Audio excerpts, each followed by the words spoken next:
This is the Lyndsay Stafford Show. All right, welcome back to the Lyndsay Stafford Show, where we are talking about failing in business. We love the saying, fail forward. And so today I have my good friend, Benjamin Rydberg, here as my guest. And we are going to talk about failing in business and overcoming failure and why failure is not always bad. But I also love this series because we are opening up and being vulnerable about mistakes and failure, which and a lot of times in business, you don't hear people open up and truly get vulnerable with, yes, I made this mistake. But Ben, what I learned in business is as I started to share the struggles I had with other people, I learned and realized I wasn't alone and I wasn't a failure because I had failed at something. And in fact, there were a lot of other people that were experiencing the same thing. So very excited to have you here, Benjamin. We've known each other for about 2 years, maybe. Somewhere there, yeah. Done a lot of projects together and never had you on the show. So actually, Benjamin works on the show at it'syourshow.co producing my show. So this is a different place for you to be in. Yeah, it's a surreal experience now because I help Jim edit the episode. So I'll sit and I get little advanced previews of everything. And so I get to go through and just listen to episodes as they're being made. And it's fun to now kind of be here on the other side of the microphone. Cool. We'll just make sure the edits are good. Okay. Do you think I'm going to do you dirty? You think I'm going to do you dirty like that? No, and I love being able to refer you guys to other folks because of the work that you do is always so fantastic. And if I do say so myself, I think the podcast is produced phenomenally. So very excited to have you here with us. So you are an entrepreneur, have had your own business, are now partnered with it'syourshow.co. If I'm making a mistake, tell me, but I think that's correct, right? Yeah, 100%. Okay. So tell us a little bit about what you do. Yeah, so I'm a videographer, and I used to say I was a freelance videographer. Now I'm part of a bigger team here at it'syourshow.co. And basically all I do is I document your stories, put them into video form, put them out onto social media, or give you the tools to put it out onto social media. The reason why I wanted to do that was originally I went to Belmont for motion pictures. I wanted to go into Hollywood, work on TV, film, and the industry was just a disaster, especially when I graduated right during COVID. All the opportunities had pretty much dried up. I had worked the freelance scene in Nashville for about a year or two after that, and it was fine, but I was just getting kind of sick of waiting for phone calls to come in. I wanted to go find them, and I'm related to an entrepreneur, so I wanted to follow her lead, take what I do, create a business for myself. Ultimately, just got to the point where I had no real structure, no real plan, and just got too overwhelmed. Leaned on Jim as a mentor, and next thing you know, we just found like we were both doing something that the other needed, and it just worked so much better to be a partnership. Yeah. Awesome. I love the who, not how, and you were a who for him. But I also know from Jim's, and he's sitting in the room, so he'll tell me if I'm wrong, but I also know from his perspective, he was too in the weeds working in the business than to work on the business. And so you came in as a who for him, and he became a who for you as a mentor to be able to prepare you to eventually, if that isn't something what you want to do, is do something on your own. But partnerships, Matt, are good in that sense, right? Am I right, Jim? Everything I said? Give him a second to give that microphone. He's gonna jump in. Hello, welcome, producer Jim. This happened last time. Yes. All of that. All that work for a one-word answer. Oh, I love it. So I had the honor of working with you a little bit as a mentor in your journey earlier on.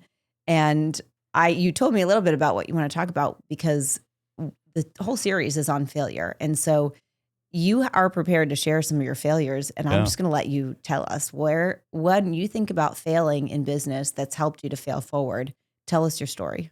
Yeah. So first off, want to thank you for this particular series because the word failure is scary. And I have been so afraid of it for so many years because there's an interesting distinction you had talked to me about off camera. There's failing and then there's failure, and they are not the same thing. Right. And it's a mindset difference, right? You can fail. A lot of great people have failed. We just kind of tend to skip that part of the story. We go right to the achievements. We don't really care about all the failures that it took to get there. Right. But then when we think of failures, we think of the people who have chosen, all right, I am officially giving up. I'm not going to try anything else. It's over. I don't want to go forward with it. Right. Those are two very different mindsets to have. True. And that's something I had learned from you through our mentorship was like, yeah, you can screw up, get back up, do it again. Right. Just because you messed up this once doesn't mean you're a bad person, doesn't mean you're bad at your job, doesn't mean that, it's just one thing that knocks you down, get back up, keep moving. Yeah. The other thing we had talked about a lot in our mentoring was processes. You can do the job, right? But if you don't have systems in place to keep things automatic, to keep things moving, you're screwing yourself up. Yeah. And that was my biggest issue, is I just didn't know how to systematize things, and I didn't know how to automate things because I was one person, right? So why do I need to have all these things like a CRM or anything that would keep things automated like that when it's me? Like, I have all the information right here, right? It's just you. I have it all right here, right? No, I don't. Yeah. No, I don't. Well, you do, you might, but you can't ever grow your business to be more than just keeping up with the day to day if you don't have good systems and processes and standard operating procedures. Exactly. And if you ever want to scale the business, think about what makes it. I hear all the time people go, oh, I'm like, how do you not have an assistant? I don't know what I would do without my assistant. I mean, she is like, I consider her like my family. And it's been several years, 6 or 7 years we've been together. Now, people don't want to hire somebody because they don't want to have to take the time to teach them everything that they need them to do.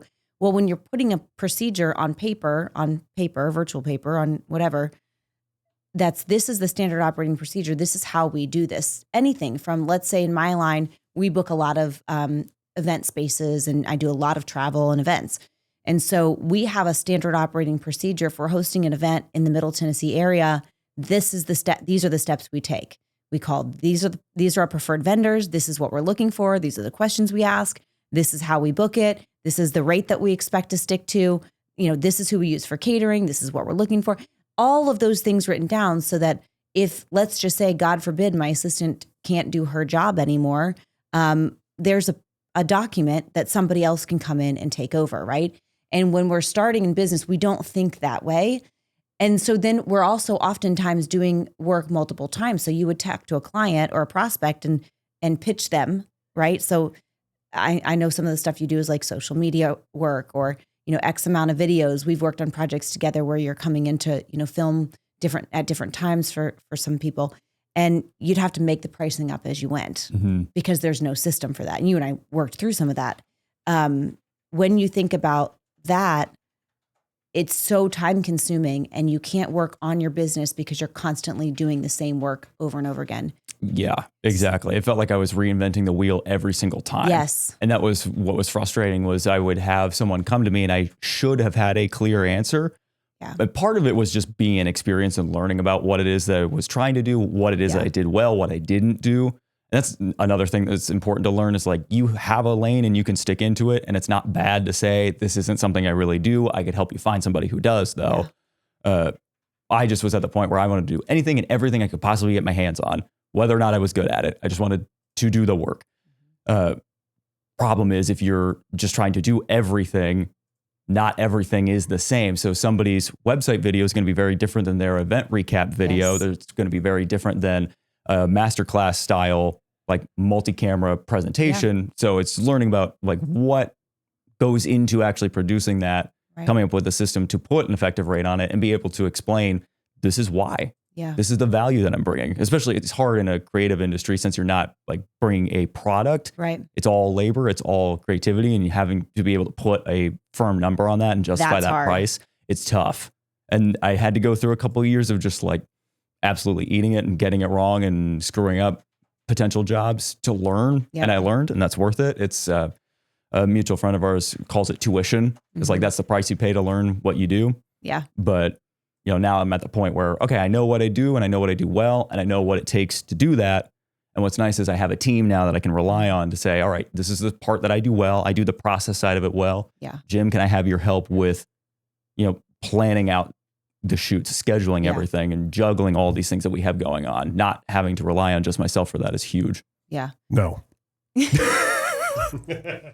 You are the executor of it, and that's the role that you're playing. It's interesting. I read and listen to a lot of books, and thinking about a business, there's always a visionary and needs to be an executor and an operator. And when you're starting your business, you're oftentimes all three of those, and you have to kind of land back in the visionary role. I had a meeting with a friend we've become friends, I guess, through just business conversations yesterday. And he's been on the show and his, had some changes in his business. And anyways, he's talking about, I got to stay in the visionary role because that's my strength. And it's like, yes, once you realize that is where you need to be, whether it's operator, executor, or visionary, you got to stay in that lane. And it helps to have partners for that, the other two. Pricing is hard.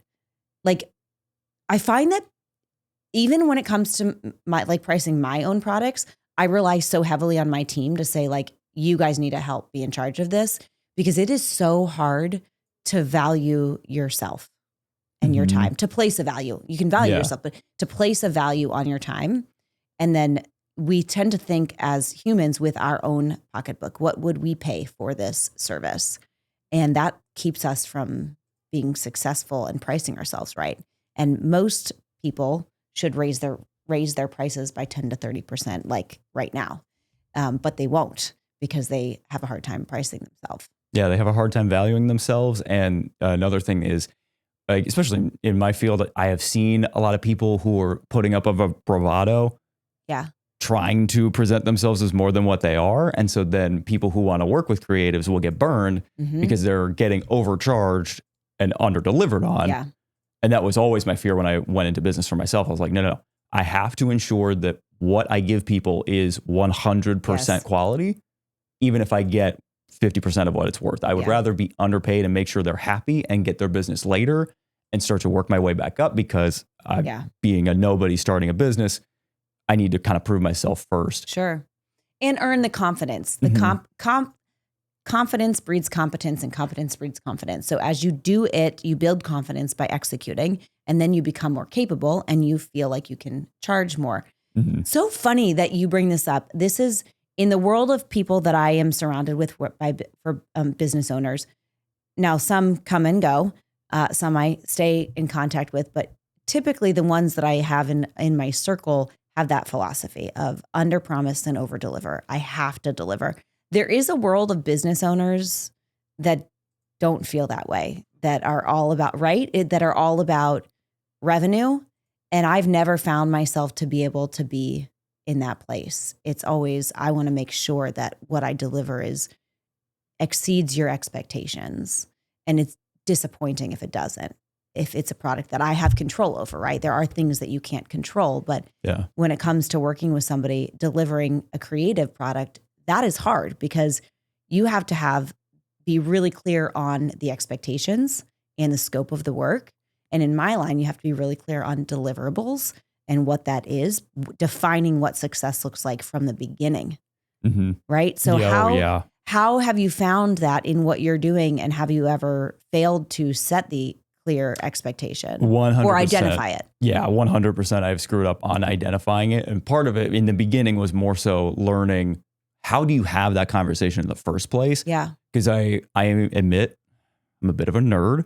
And so I speak a different language than some people do. So having to like break down what it is I'm saying in a way that makes sense to begin with first was a big challenge of learning of like, okay, you will phrase it as, I need a couple videos for my website. And I'm thinking, okay, they need 3 to 5 vertical oriented videos shot in this specific frame rate, this codec that makes it easy. I'm like, okay, focus. What's actually important? What are they looking for? Yeah. And once I kind of understood how to speak the language of what they're looking for, it was about asking, like getting them to answer my questions instead of me trying to justify myself to them. Yeah.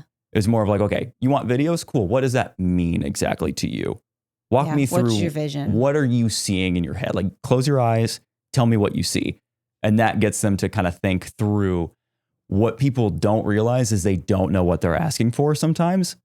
I've had experiences where people are like, oh, just go and pick up a camera and film it and think of it like a commercial for this. And I'm like, okay, so the example you just gave me, I can't deliver on. Easily at minimum had a budget of $15,000, $20,000, had weeks of planning. I hired out professional cinematographers who are using tools you've never heard of to achieve a look that is way outside your price range. Let's maybe scale this down a little bit. Yeah.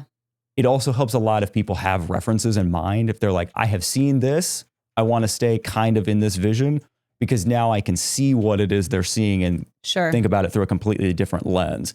There are things people don't consider of like, what does it take to actually make good sound in a video? If you don't have good sound, no one's paying attention. Right. People think it's all about the visuals. It's not. Audio is half the battle. But there are a lot of nuances to getting good sound you never think about. That's why you come to somebody like me. How do you light a scene professionally? How do you handle color? There are a lot of details in it that people don't realize. I can help you through that. We just have to make sure that that conversation is a lot of, tell me what you want. I'll tell you how we can achieve it. We will then find a way to meet in the middle and get you something that's perfect for what you're looking for. Do you have like an intake form for people?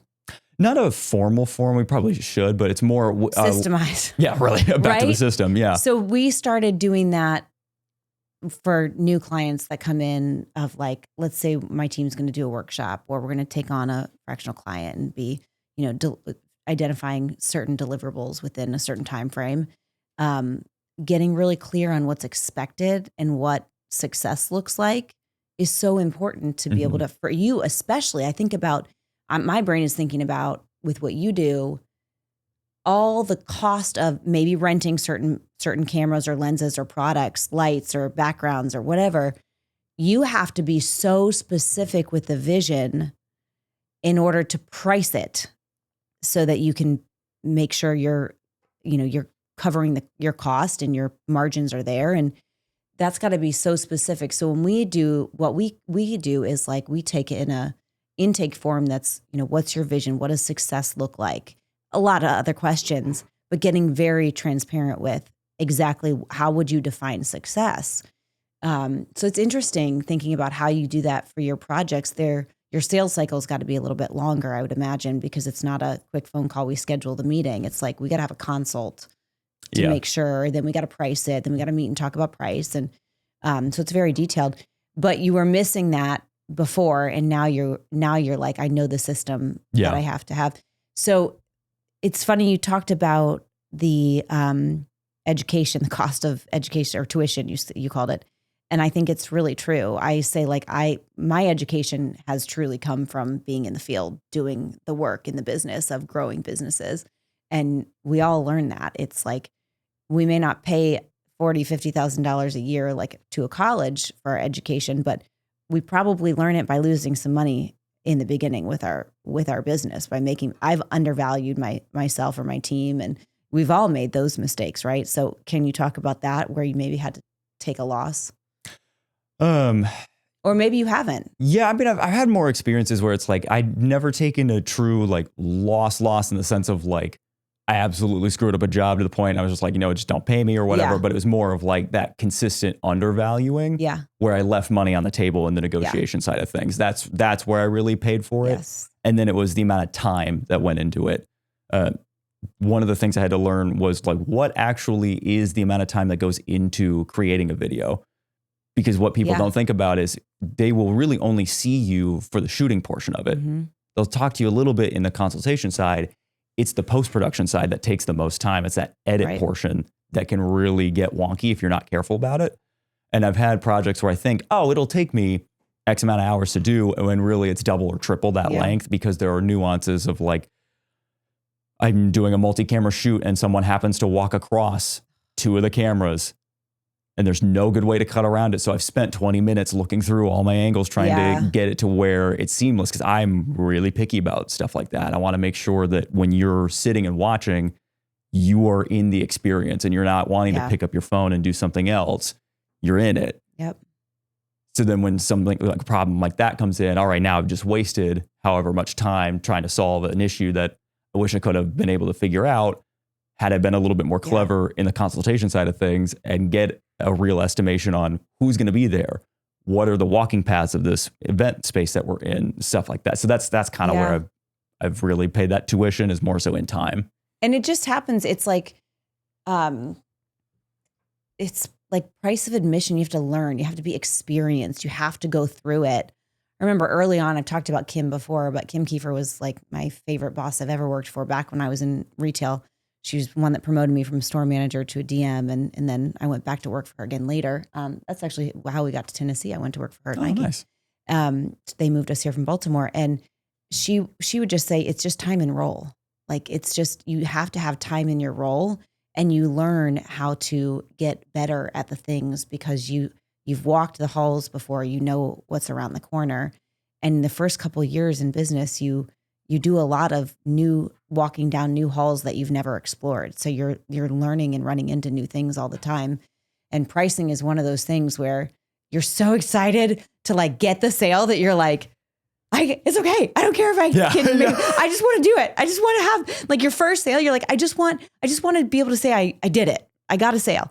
I got the work. I got the client. And then, you know, if you have the mentality of overpromise and underdeliver, you end up working so much more than what you should have. Mm-hmm. And you're still okay with it because you're like, I'm still going to deliver. I'm just excited. But then you have to stop after each one and go, okay, where did I lose time, money, resources in? And how do I prevent that next time and set yourself up for a different experience the next time? And I think every entrepreneur goes through that. Unless they are maybe in a franchise model where they don't have as much say in what they're charging. But I think we all go through those moments where we leave revenue on the table in some way, shape, or form, and then have to kind of get up and learn from it. I mean, we've done projects where it's like, man, we pretty much made nothing on that project. By the time I pay my people, my team to execute, it's like, well, the company really didn't profit from that at all. So we better have learned from it. What did we learn from that? Because we didn't profit and we made this error or this mistake, and we can't let that happen again. And I think that's a valuable lesson that entrepreneurs need to understand. And one of the missing pieces there is, are you revisiting what you did each time as you learn to say, how do I improve the process or the system to not let that happen again? And I was not. And that was definitely something I screwed up on, was not taking the time to slow down and learn and reevaluate and do things better the next time. Because kind of to a point I said earlier, was I was just so busy trying to get my name out there, show that I knew what I was doing, show that I was more than just a kid with a camera. That was my like kind of like insult for myself, was like, I'm more than just a kid with a camera. I'm not just picking up and pressing record. I'm doing a lot more. I'm bringing in these years of experience that have been taught to me by my mentors over at Belmont, trying to make a product that is better than just picking up your phone. Because really anybody can go and pick up their phone and film a video, but it's a very different experience to have somebody come in and create something that is higher end, that is on the value of like TV commercials that you would see 10 years ago. And I was just so desperate to be seen as competent, confident, and I could get it right. But the irony was I was so stressed about trying to make this image that nobody else really cared about except for me. Yeah. That I didn't stop to try to create something legitimate. Yeah. Yeah. It's interesting. I remember when we were first talking through like creating systems and you're not you, entrepreneurs, period. In the beginning, most of them, the ones I tend to surround myself with, are so not confident because they just have this high expectation of delivering. They know they're capable of doing that, but they have this imposter syndrome that tells them, even though they know they have the skills to do it, they have imposter syndrome that kicks in. And this happens to, I haven't yet to meet an entrepreneur that I've been engaged in a long enough conversation to talk about this, where they say, I'd never have that.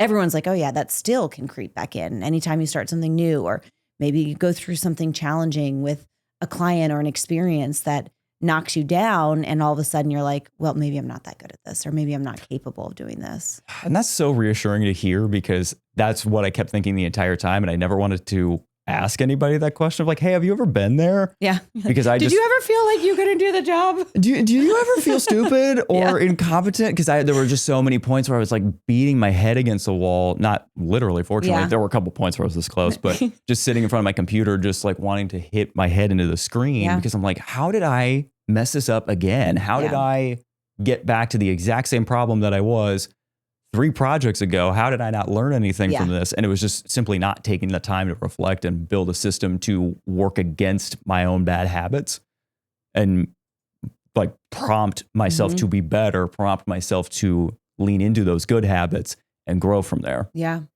You make a really good point. And I think that for a lot of folks can actually spiral into just never changing their business model because they get so used to doing that and they have enough that their lifestyle is, they can keep themselves fed, might not be the lifestyle they want.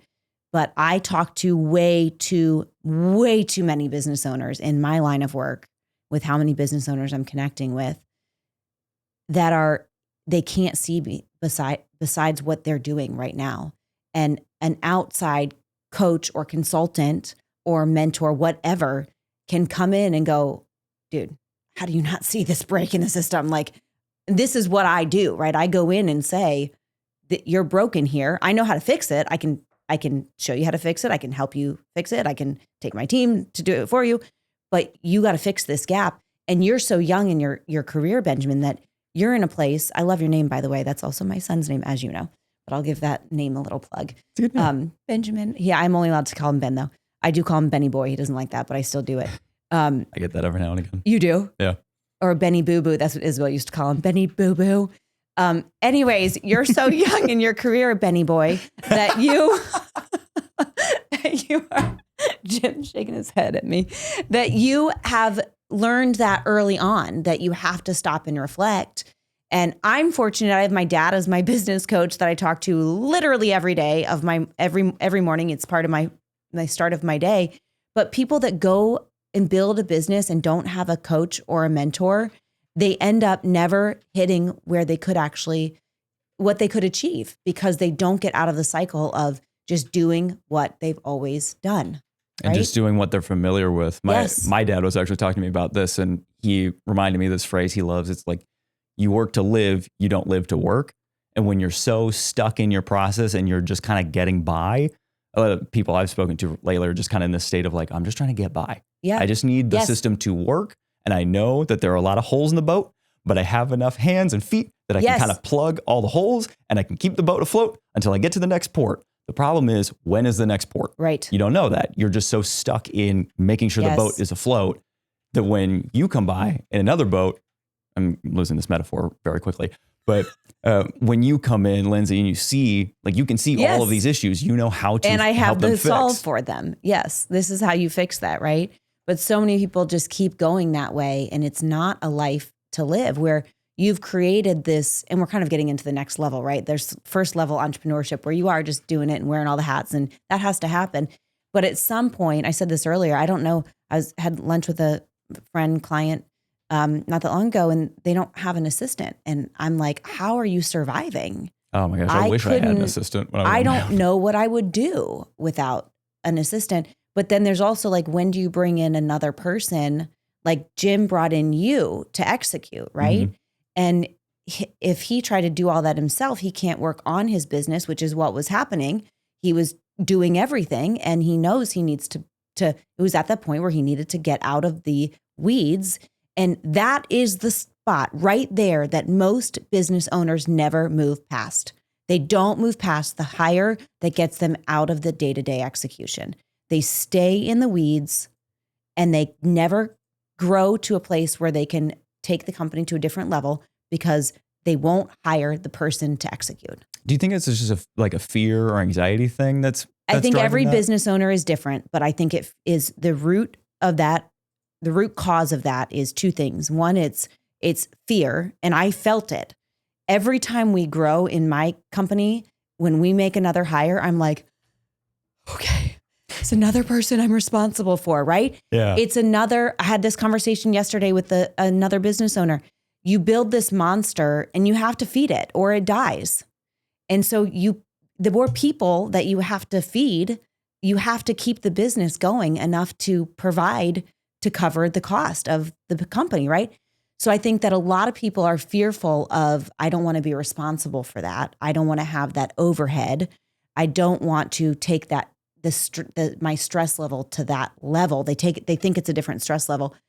However, that's not the truth. That's a story they tell themselves. But I think it's fear of that.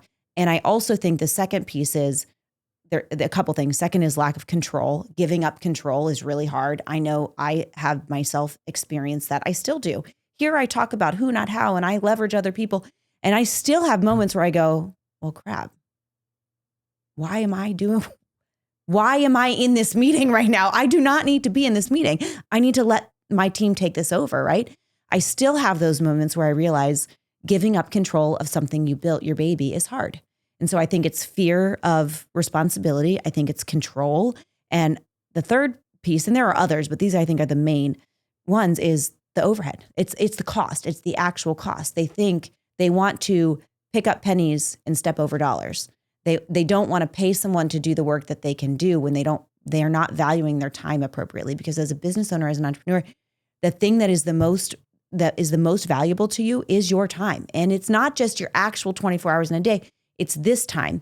So the more that you have to think about as a business owner, the less time you have, the less bandwidth and capability you have. So I'll share a story about that. I had a conversation with someone on my team, and I was just saying, like, I need a vacation. I was getting ready to go to Cabo, and I'm like, I can't make a decision on this. Like, I need to step away. I don't have the mental capacity right now to think through this project. So I will make a decision when I come back from vacation with how we're going to execute this. And this was before I had an operations manager. This was back when I was, still just doing my thing. I was still acting as the operations. And as soon as I got on vacation, I literally was in the airport and picked up the phone and called her and said, how about we do this? I already know. And it's just because I cleared my brain from the day-to-day stuff. And when we don't do that, we don't have the bandwidth to take our thinking to the next level of how do we grow the company. We just stay stuck in maintaining what we're doing. And that's okay for some people. If you want to stay at that maintenance level of, this is the company I built and I'm good with it, that's fine. And some people will always be in that place. But if you have aspiration and capacity, then you got to set systems up for you to be able to have that mental capacity to get there. Mm-hmm. And kind of to an earlier point, you were like, what if my assistant goes away? Like, we're not invulnerable. Yes. I hate to say it, but you could easily get run over by a bus at some point, or a random illness could happen that takes you out of your job, yep. Or a loved one that's, there's so many things. Any number of horrible things could happen in an instant. Not having a system in place to keep things going, keep your team, especially if you're working with a big team, right? Having systems to keep your team moving, you're just asking for failure at that point. Yep. So that brings me to the biggest, I think, roadblock in this particular situation is when business owners, how do you slow down to stop and look back at what you've done? And it's giving yourself that capacity by scheduling time to reflect and think about what you're doing and not be scheduled so much that you don't have that time to think about it. And it is oftentimes, it's another set of eyes. You can't look at your business from the perspective of an outsider because you're in it. So you have to take on partners. So I'm curious, how has it been working with Jim and your mentorship to close that gap of what you were struggling with when you were doing it on your own? It's been so freeing. I've told a couple people in my life, just friends, as the transition was happening, and they can see a difference in just how I talk about my job, because I went from being too stressed out about it to now I'm just smiling the entire time. I'm like, I get to do this for my job. Like, I get to work on podcasts. I get to make videos for people. And it's fun now because I'm not stuck with dealing with, like, I'm a bad admin. Straight up, that's my weakness, is just the administrative side of things, of handling the scheduling, handling the bookkeeping, handling all kind of the back end things. Jim has already had that stuff figured out. So to be able to lean on him, and he can show me all the things that he does, and I'm learning, and it's nice. I have the ability to grow and get better at those skills, but knowing right now that it's not gonna fall apart if I don't do it is huge. Yeah, that's awesome. When you have other people that you can lean on and people are living in their strength zone, you not only have a more pleasant experience at work because you're doing what you love, but you also, the machine is functioning at a better capacity, right? I'm not going to say it's max because maybe there's more, but at a better capacity, you have the capacity to do more, and what's getting done is probably getting done better. 100%. Yeah. Instead of trying to do, one of the things I talked about was that I use the metaphor of like getting quartered, where you have like all your limbs tied up to a different animal and they go in all four different directions. And that's what that attention span felt like, is, you have your brain going towards the operation side, you have your brain going towards the admin side, you have your brain going towards marketing side, you have your brain going in another direction. And you can't grow if you're trying to go in all of these different directions at once. You can't take on more all at once. People have their limits. There's a recent study out there of like, you're not really multitasking anyway. You're just constantly splitting your attention between multiple different things, and nothing's getting done at a meaningful rate if you're trying to multitask all at once. But if you really lock in and focus on one thing, you can get a lot done in a shorter amount of time. Yeah. And trying to split your attention that way. And that's what that's what I love about being here at It's Your Show now, is I have people I can lean on, and I can really lock into my zone, do it well, deliver on the stuff that I know I could have when I was on my own, actually do it and not feel like a fraud. Right. Because you're not trying to do everything. Mm-hmm. Yeah. It's amazing how much confidence you get when you bring people on that are capable, or partner with people that are capable of doing the things that you don't really like doing or are not great at. Yeah. What a great failing forward story. And you're so young and just getting started, which is such an incredible thing. And I love hearing that. So failing forward, putting systems in place. What are your words of encouragement to an entrepreneur who's listening to this, who's like, okay, well, that's me. I hear you, and I don't reflect, and I'm dropping the ball, and I'm making the same mistakes, but I'm getting by. I'm plugging all the holes. What do you have to say? If you're doubting as to whether or not you're good at what you do, chances are you are actually really good at it. You're just stuck in a system that doesn't let you succeed. If you're truly bad at what you do, there will be very obvious signs. It will not be a question. If you're sitting there questioning, you're probably really good at what you do. What you need to do is get help. My issue was I was just too dang prideful. I didn't want to ask for help. I just wanted to get it right and get it right the first time. And that totally screwed me up. So calling on a mentor, maybe like Lyndsay Stafford, is a really good move. Yeah. Have somebody who can see the forest for the trees, because you can't. You're in the middle of it. Yeah. Get help. Yeah. I love it. Don't let pride or ego get in the way. Don't let pride or ego get in the way, because what are you going to get by, like, who are you trying to impress with your pride? Right. Because it's not anybody else, and it's definitely not you. And at the end of the day, honestly, our whole purpose is to become a better person. Mm-hmm. And if we don't ever ask for help, we don't admit weaknesses, we can't possibly be becoming a better person. It just doesn't work if you stay where you are. And you're throwing away years and years of wisdom that other people have acquired that you can learn from. Yeah. The wise person is learning from the mistakes of others, where the smart person is just learning from themselves. Yes, that's smart. I was like, wait a second, how did I say that? I said it backwards. The phrase is like, the smart person learns from their mistakes. The wise person learns from the mistakes of others. Yes, there you go. And that's, okay, that makes sense. That's it. But is it a smart person, or is it not a smart person that learn? Doesn't matter.